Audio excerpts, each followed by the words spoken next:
Começa amanhã e vai até quinta-feira em Brasília a terceira Conferência Nacional de Promoção da Igualdade Racial, com o debate sobre a democracia e o desenvolvimento sem racismo. Cerca de 1.400 pessoas irão participar do evento. O objetivo é ampliar o compromisso do governo e da sociedade com políticas de enfrentamento ao racismo e de promoção da igualdade. O racismo e a discriminação não dizem respeito apenas às populações discriminadas. São um entrave para o desenvolvimento do país. Por isso, o tema central da terceira CONAPI é democracia e desenvolvimento sem racismo por um Brasil afirmativo. É com esse objetivo de aprofundar o debate sobre os principais temas que dizem respeito à cidadania da população negra e que muitas vezes ainda são um desafio para a sociedade, que a CEPI e o Conselho Nacional de Promoção da Igualdade Racial realizam sua terceira conferência. A CONAPI também marca um ano importante para os direitos da população negra. São 10 anos de criação da CEPI e de ações afirmativas. Esta é também a primeira CONAPI realizada na vigência do Estatuto da Igualdade Racial. Além disso, a conferência acontece num contexto em que, pela primeira vez, mais da metade da população brasileira se reconhece como negra, de acordo com o último censo do IBGE. Venha participar conosco da construção de um Brasil sem racismo, um Brasil afirmativo. A Secretaria Municipal de Direitos Humanos e Cidadania de São Paulo foi criada na atual gestão do prefeito Fernando Haddad. E nós convidamos hoje o secretário Rogério Sotile para a entrevista aqui no estúdio. Boa noite, secretário. Bem-vindo. Boa noite. Muito obrigado por aceitar o nosso convite. Prazer estar aqui com vocês hoje. Prazer é todo nosso. Secretário, vamos falar, para começar a nossa conversa, de um assunto que está em todo o Brasil, que chocou, de certa maneira, no último final de semana. O ossário das vítimas da ditadura militar no cemitério do Araçá, aqui na zona oeste de São Paulo, foi depredado no último final de semana. O senhor acredita que esse ato foi cometido por pessoas que ainda não acreditam que na época da repressão militar existiram de fato essas pessoas que foram desrespeitadas naquela época? Veja bem, no sábado nós tivemos um ato fabuloso, lindo, emocionante no cemitério do Araçá, em frente ao ossário, que lembrava os mortos desaparecidos políticos, vítimas da ditadura militar.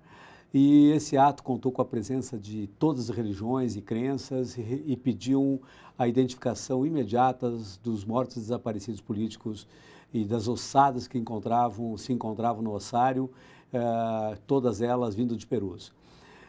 No domingo, ao meio-dia, iríamos abrir uma exposição dos artistas plásticos Celso Sim e da Ana Ferrari, que era também uma homenagem aos mortos desaparecidos políticos, uma intervenção artística da Bienal da Arquitetura, que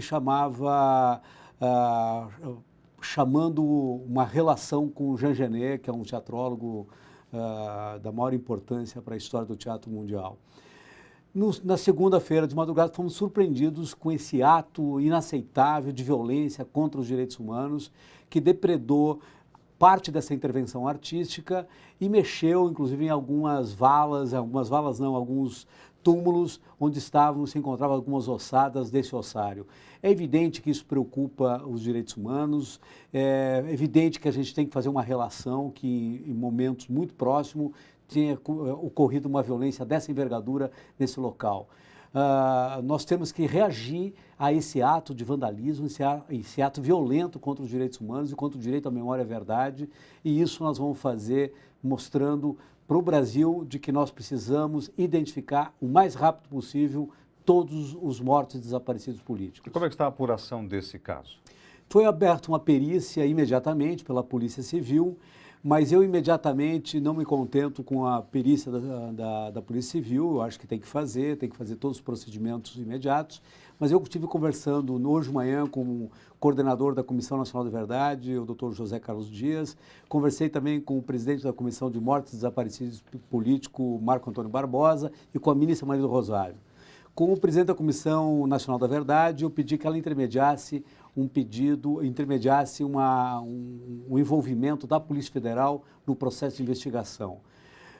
E pedi para a ministra Maria do Rosário, para o Marco Antônio Barbosa, da Comissão de Mortos e Desaparecidos, que a gente tentasse acelerar o máximo possível a identificação dos mortos e desaparecidos. É verdade que a ministra constituiu um grupo de trabalho de antropologia forense, mas nós precisamos botar esse grupo de trabalho imediatamente na identificação desses mortos. Nós vamos acompanhar, o prefeito Fernando Haddad me determinou todo o acompanhamento imediato dessa situação, tanto do ponto de vista da investigação do processo, como do ponto de vista de acelerar a identificação desses mortos desaparecidos que se encontram no ossário do Araçá. Uhum. E um outro caso também que chamou a atenção foi a morte na semana passada de uma adolescente na Zona Norte, no Jaçanã, em São Paulo. E essa morte causada pelo disparo da arma de um policial militar. Você acredita que esse é mais um caso de violência policial?